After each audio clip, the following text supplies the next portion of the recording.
ki kolish Arunme Theglong ber nang phan Kaike Maching asir jang mati Nilupong ajang nang ki Nilupong ajang nang ki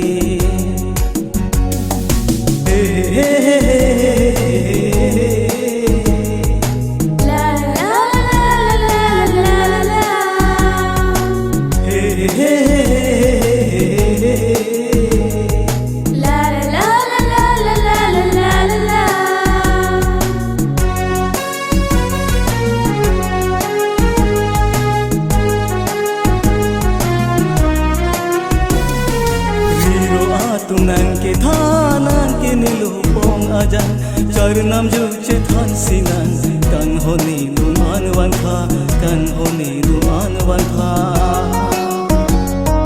Please pen no kan hon I love you ni dum an wan kha Please pen no kan hon I love you ni dum an wan kha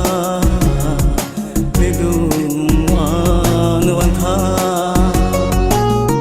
Nang raje ki me malu penta cheng barbing ni singhi arlo tami